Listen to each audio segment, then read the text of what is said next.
And welcome to the SpartanMag.com VCast. Jim Comparoni and Paul Konyndyk. One microphone today having some technical problems. That'll be fixed in the coming days. We have new equipment coming in, so we got one microphone here. Hope you're okay with that. Can you handle it? You can handle it. Paul can handle it. He's flexible. He can do it. Michigan State blows out Hillsdale tonight, 85-43. Michigan State, number 4 ranked team in the country. Before we go any further, we're told that there's plenty of tickets available for Sunday Michigan State exhibition game against Tennessee. It's not part of the season ticket package, so there's tickets out there if you don't get a chance to watch Michigan State up close on a regular basis. Sunday's a chance to do that. Also, give us a like here on the channel, subscribe to the channel, go over to SpartanMag.com, become a SpartanMag.com subscriber as we continue to keep an eye on Michigan State's hunt for a new head coach. Always exciting and interesting over at the Underground Bunker message board. Tonight, Michigan State, no trouble with Hillsdale, as expected. 6 Michigan State players scored at least 9 points. Carson Cooper, somewhat surprisingly, you and I have seen that he's been improved. Didn't necessarily expect him to lead the team in scoring and rebounding. He tied Tyson Walker, 13.7 rebounds. Strong, moved his feet well. Makes his footwork has improved. His hands have improved. Carson Cooper out there doing a lot of work. You spoke with him in the locker room after the game. Your thoughts on Carson Cooper? Paul Konyndyk, ladies and gentlemen. I think it's more of a confidence thing than anything for Carson Cooper. I think he knows that he could do it last year. What gave him confidence is that NCAA tournament run. He played about 15 minutes a game in the NCAA tournament run. Did some good things against USC. He scored against USC. Did some better things against Marquette defensively. He's an impact player defensively. I don't know if there's any team in the country that has as good a defensive player coming off the bench at the 5 is Carson Cooper. He's long, he's athletic. What I really liked about what he did today is so much of what he did was set up by the way he ran baseline to baseline in transition. His body is much better as a sophomore. The strength, you saw it in some of the range rebounds. Of course, he's going against inferior competition, but when he's able to get 2 hands on the ball, no one's going to take it from him. You saw him able to go in there and tie up several guys, his shot blocking, but his ability to guard some wings tonight against. He just did everything for Michigan State. He's able to play out further on the floor. The transition game, Michigan State really, when the transition game goes at its best, they've got a 5 that can run the floor baseline to baseline and set up early. That's something we haven't seen probably since 2019 when Xavier Tillman was here. Really on a consistent basis. And I think Monty did a nice job running baseline to baseline as well. Both those guys, when they got the ball in the post, where there was no double team, where they were one-on-one, they made their opponent pay. It wasn't garbage buckets either. They were post buckets that are translatable. The jump hook that Monty hit in the first half could be hit against anybody. Second half as well, he hit a post move that could be made over anybody. So what I liked about Carson Cooper is that, yes, he's much improved. We all knew that. But he's more than just a defensive presence. And Michigan State needed a guy with Jackson Kohler not being in there that they can get the ball inside and they can trust him to make a jump hook. And we saw from Carson Cooper tonight that he can indeed do that.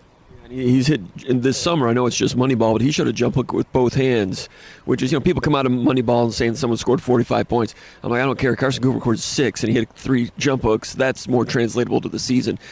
Today, Hillsdale didn't have much size, didn't have much, physical ability. Izzo was happy with the way his team was challenged on defense in terms of the way Hillsdale would run their 5-out motion offense with some good cutting and screening and maybe not screening but cutting, and Michigan State got undressed a couple times, so I guess something Izzo to get to bark about a little bit. But within that, we saw Cooper out there doing what he does best for a big man. That's moving his feet laterally and not getting tired and continuing to provide some glue there defensively, which is how he got on the court last year at the end of the season. What I liked, and I don't know how much of this is translatable because Hillsdale is a smaller team with limited athleticism, but Cooper, when he got it inside, his footwork, pump fake, one dribble, pump fake, keeping his feet down and making good use of that. For a guy that can get up a little bit, he's improved his basketball below the rim as well. And this is a guy that was kind of off the recruiting radar, was at the end of the bench on Amani Bates' team when he was 16U and, went to IMG, and he was not on the national team. He was on their high school team and, just kind of came along as a late bloomer. Michigan State, Doug Wojcik, they saw him. They brought him in because Michigan State was a little shorthanded with big men last year. So he improved a lot just to get on Michigan State's radar. Nobody else was really recruiting him at that time, but he improved a lot to get there, then improved throughout last season. Now he's taking another jump. That guy's trajectory is intriguing. Yeah, the upper body strength is what I've noticed more this year. I think he got on the floor last year because his lower body strength, and you see that sometimes. I mean, I know people like when they lift weights and they're high school players, and they're like, "Oh, I got to be like this or that," and they focus on their upper body. But to do something early in your college career, you want to have strong legs. During the off season, he added a strong upper body, and you can see the upper body strength now. Hillsdale doesn't do a lot in terms of like pushing guys around and whatnot, but they do a lot of good position defense type stuff. So this is a game where fundamentals would be helpful. I thought Hillsdale did a nice job of threatening to double the post, having guys in position where it looked like maybe they're going to double the post. Where this game kind of got into the flow in the post is when they had some transition opportunities. Tennessee is a team that will be physical, so it's going to be interesting to see what he does against physicality. But the confidence factor that he has is that he's gone up against Mady Sissoko in practice all the time, and Mady is much stronger and as athletic as he was last year. And that, so you've got the confidence that you can go up against Hammer Kohler, and he's playing really well. He's in a great frame of mind right now, and I think he's the most underrated guy in this program that people don't know about but should know about and will know about once Big Ten play starts. Yeah, and we've talked about him being improved, and I've seen that in practice. And I know it was just Hillsdale, but he was a little better than I expected. So Cooper, and he's a guy that's like becoming confident too. You could see it even at Midnight Madness and the camp out. He sunglasses and a little swagger to him. He's just like really last year he's deer in the headlights. Freshman just happened to be here. Man, he's really. An interesting part of this team and an important part with some physicality and now some skill coming around. As far as Sissoko goes, been seeing that in practice this month as well. The jump hook, the turnaround jumper, it's not like as robotic and mechanical as it used to be. There's some smoothness there to it. And along with that smoothness in practice and today, he's starting to make that shot more. And coming out of timeouts, there were a couple times when they went right to him. You know how Izzo is. Let's get the ball inside. We want to establish the low post, whether it be in a competitive game or just something like this, a dress rehearsal, just trying to get something established. They came out of the timeout twice with a concerted effort to get it to him. He flashed, got it, went to work, very patient, methodically, effectively, and made it look like he's a true low post threat, which is something he wasn't last year. So that part is improving as well. Well, the other thing I think that we should take a look at is the fact that Michigan State is emphasizing it on a consistent basis instead of just talking about it. Like Izzo wants to get this done. So if the guards aren't feeding the post and those guys are working to get open, those guys are going to hear about it. And there's a lot of different point guard options on this team. So in a game like this, you can't just freeze out a big. You can't say, I thought there was going to be a double here or whatever. If those guys are getting position, they're going to get the ball. And I think that's a little bit different than it was last year. I think Izzo didn't know that he could trust these guys on a consistent basis, but their teammates definitely didn't trust them. And, like with a guy like A.J. Hoggard, if he has the opportunity to turn down like a post scoring touch, he's going to. I mean, he's a great passer, and he's more than willing to drive and dump off to another wing or something like that to finish. But we saw a lot last year. The bigs maybe not getting the ball in a timely manner. This year, I think there's a trust factor. It could be Izzo emphasizing it and saying, "Hey, this is what we got to do. If you want to get where you got to go or want to go, you've got to do this." Or maybe there's more, maybe there's more discipline opportunity with other point guards in the program. But it seems to me that not only are these guys better situated to make plays with their back to the basket, their teammates are doing a better job getting them the ball when they need it. The sophomores, we see Cooper playing better and Trey Holloman. You've been seeing him in practice, control, composed. He's always athletic, but just kind of a little bit hair on fire last year, a little bit understandable freshman. But playing some point, playing some wing, knocking down shots, knocked down shots on the scrimmage on Saturday, knocked down some perimeter shots today.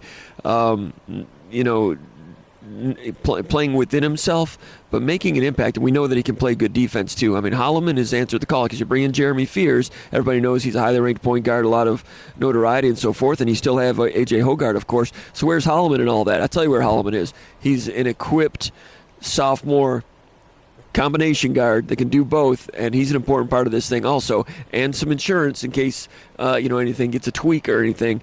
Holloman, nice today, very much so. Yeah, what did he score? 12 points. What was he have there? I didn't mean to stop you on that, but go ahead and talk. I'll look it up. Yeah, I'm not sure, 9 points maybe, but I compared him to Travis Walton the other day, like mindset defensively, that kind of stuff. he's like Travis Walton. His shot's better, even on that I don't know if it was a secondary break three or if it was a transition three, but that was a high arcing shot. It looks really good. I mentioned this the other day that for the last year, he's only been a one-sport guy, so it's complete focus on basketball.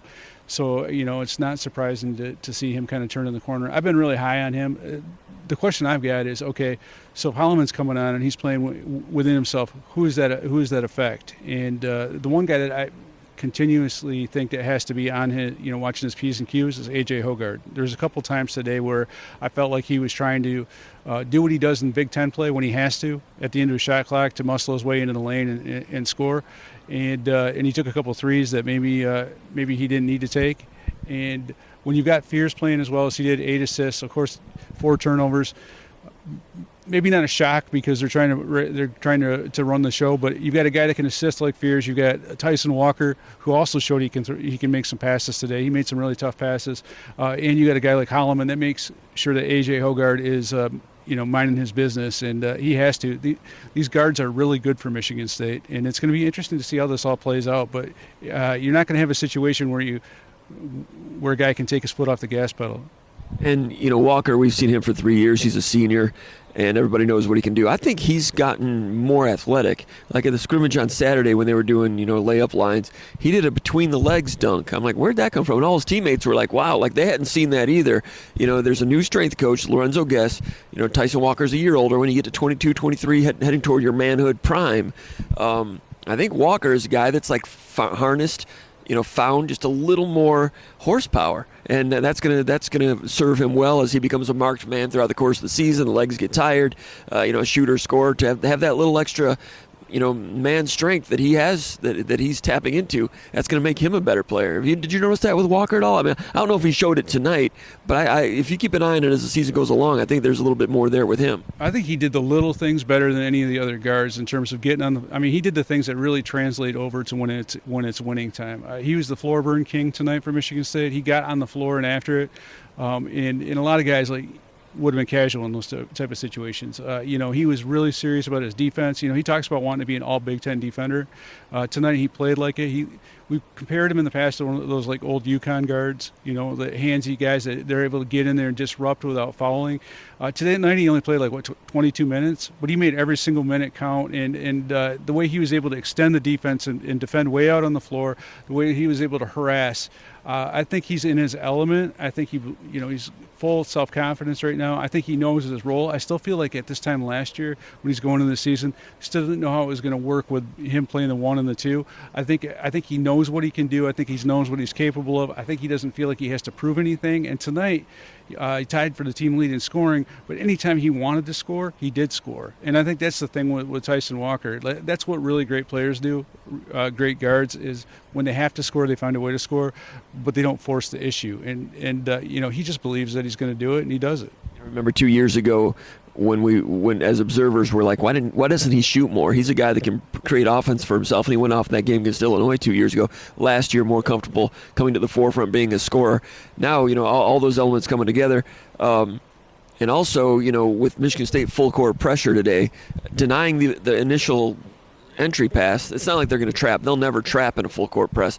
But Izzo wants to press more to tire his own guys out and fatigue the opponent. People say, well, why would you want to tire yourself out? It's because when he has guys that are playing 14 minutes, he wants them to feel like they played 20. And you saw some young guys getting tired tonight, partly because it's the first time they've been in a court situation like this. Izzo said that with freshmen, they're going to get tired.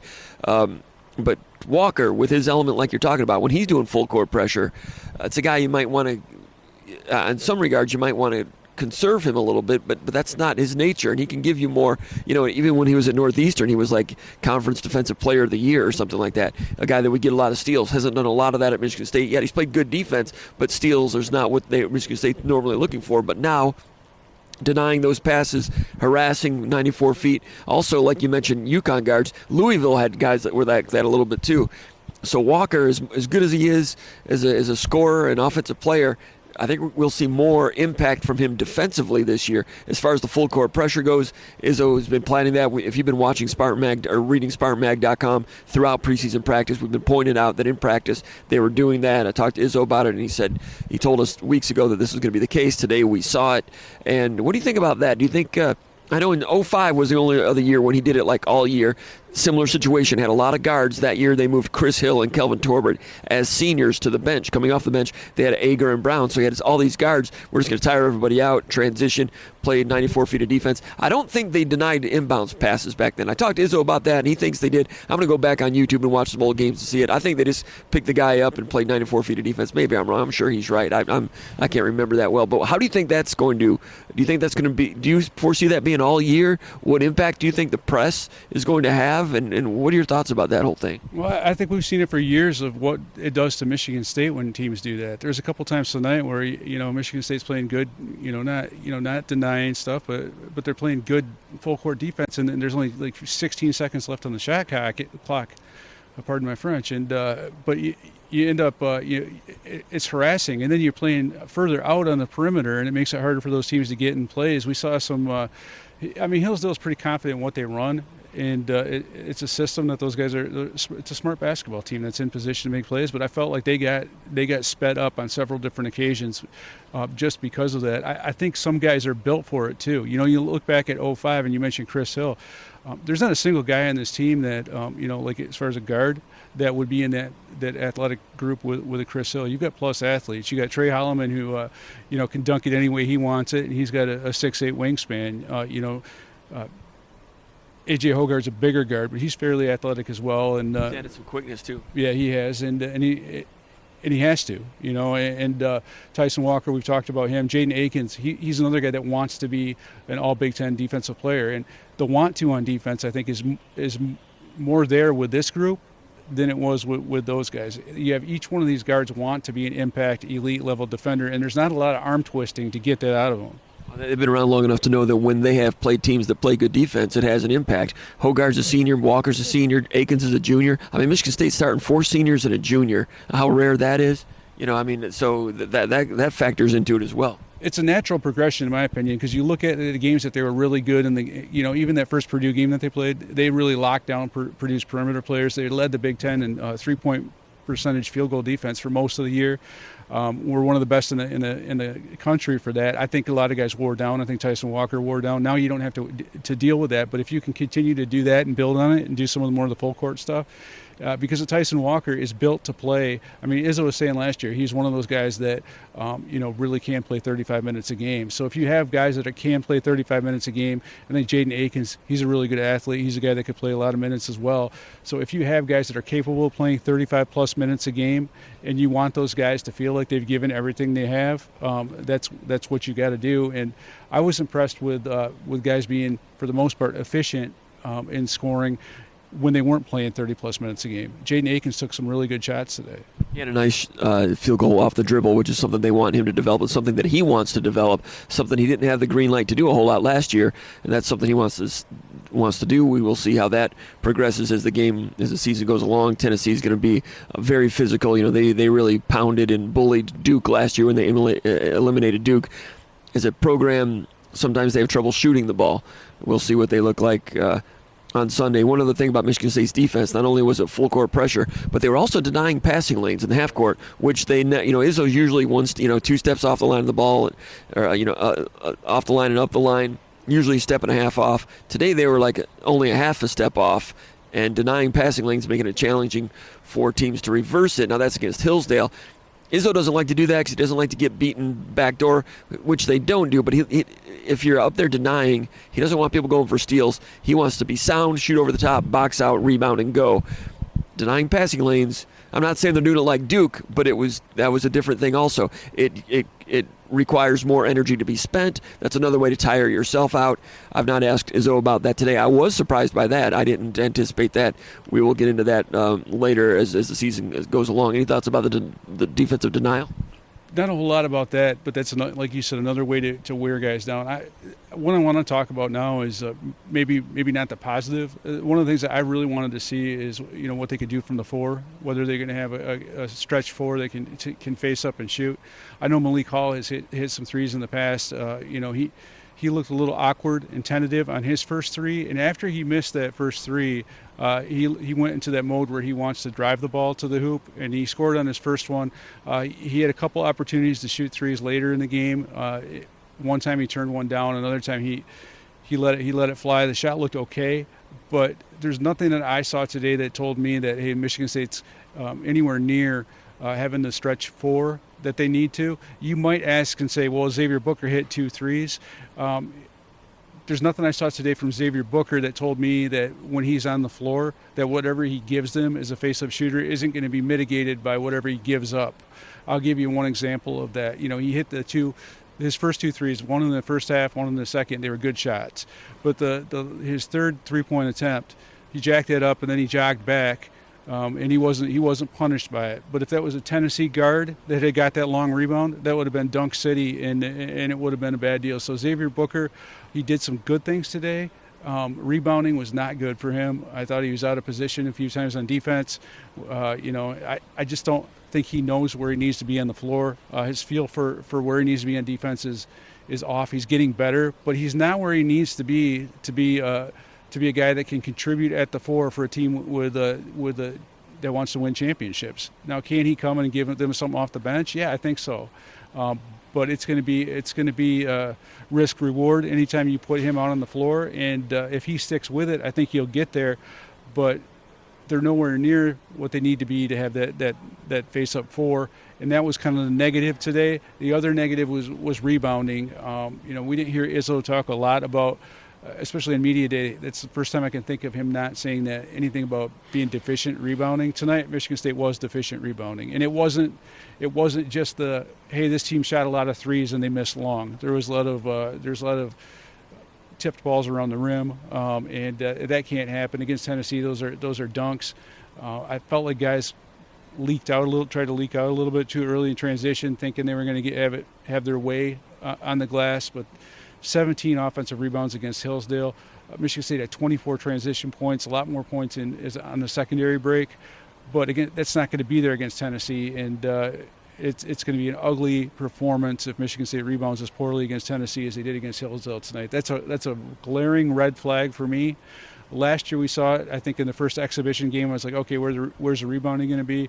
Izzo was talking about that nonstop up to the point where they played Kentucky. Michigan State ended up out-rebounding Kentucky and Oscar Tshiebwe. So I'm not completely concerned, but against Tennessee, a team that's really physical, they know where their bread is buttered. They know that they have to out-muscle people around the glass. I know Tennessee doesn't have the same front court personnel as they had last year. I'm not sure if those guys are transfers or if they're freshmen, but I know how Rick Barnes coaches. I know that you've got to saddle up and win it on the glass. In Michigan State, maybe it's a good thing that the rebounding performance was like it was tonight, but Michigan State has to do a much better job of rebounding as an entire guard group. I thought Akins was pretty good at times. I thought Carson Cooper was good, but they've got to be better rebounding the basketball. Yeah, and Malik Hall, Izzo told us after practice 2 days ago, he said we need more out of Malik Hall. We're challenging him. He's got to give more. And I wrote the article a couple days ago. Malik Hall in the scrimmage on Saturday was just kind of passive. Just kind of not looking for his. There's a couple times today picked up a couple of fouls. I'm not sure what's going on there. I'm not sure that he's improved his body a whole lot during the offseason. And Izzo's bringing him along. They need him, like you say. I mean, after what Joey Hauser gave them last year, they need Malik Hall to have his best season. How D'Antonio used to talk about in football, you need your seniors to have their best year.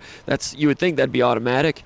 Malik Hall really needs to deliver that, not only for himself, but for this team. And early on, not really seeing that yet. The confidence thing, Malik's even talked about, just mental strength and those things. So he's a work in progress. I don't mean to rip on him, but he's important.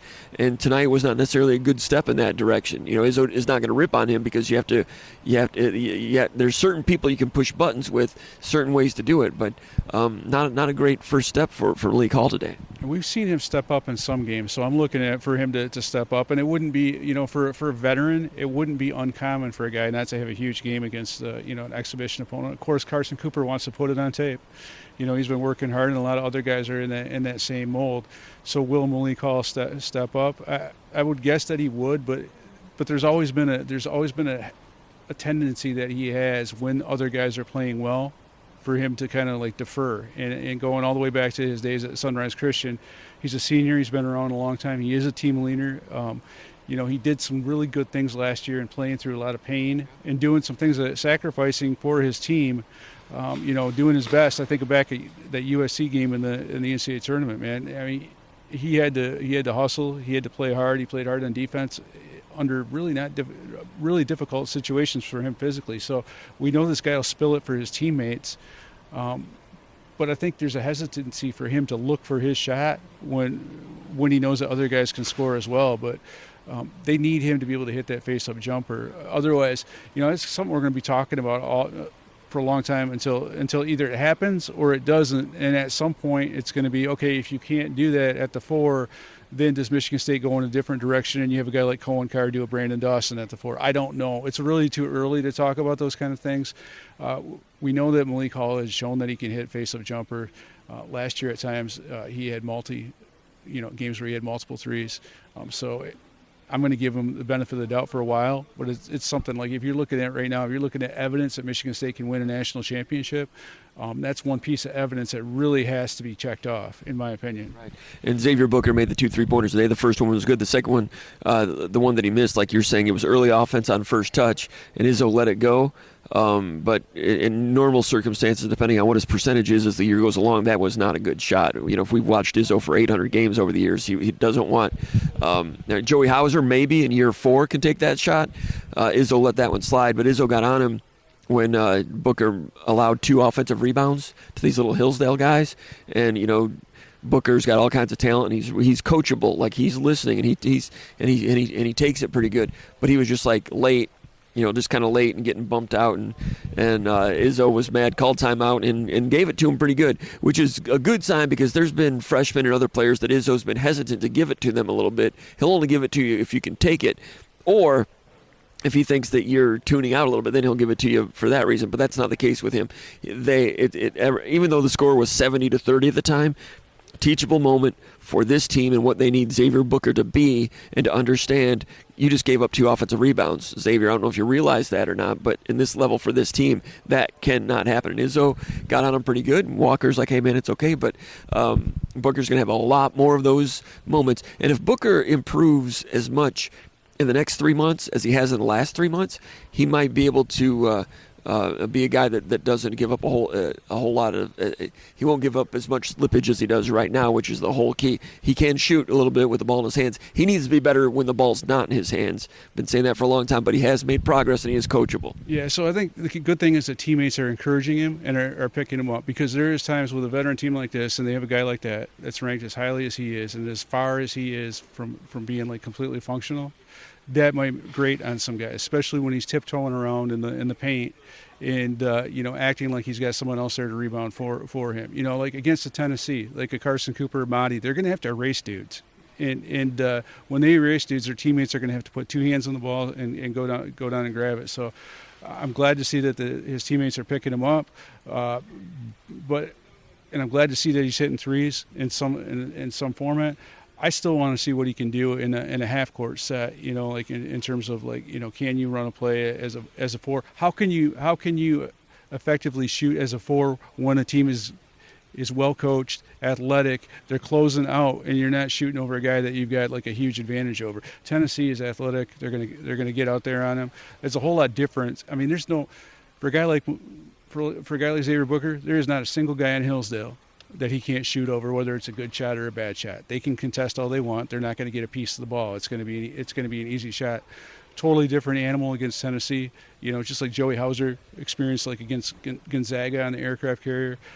So there's some good things with Xavier Booker. His teammates have got to continue to have his back. I think he's got a good attitude. I think the older guys, I know this is true, this is absolutely true with Malik Hall, have really kind of taken him under their wing, and they're trying to get him to understand that you're at point A. If you work this hard, you can get to point B and point C, and you can get to where you want to go eventually, but you have to put in the work, and you have to do what we counsel you to do, and you have to do what Coach Izzo is getting on you to do. And, so the support system there from his teammates is there, and I think that's a good thing. Jeremy Fears is another guy, like, as a freshman, that is his roommate and is there to bring him along and keep him positive. Fears is one of those kind of transformational dudes that has the ability to help someone with their psyche, help someone with their confidence, and he's perfect for Xavier Booker as he takes the steps to become the player that he's considered to be coming in, but isn't there yet. Right, and we've seen Izzo over the years. You can tell when Izzo's frustrated when a guy is not taking the communication. That's not the case here.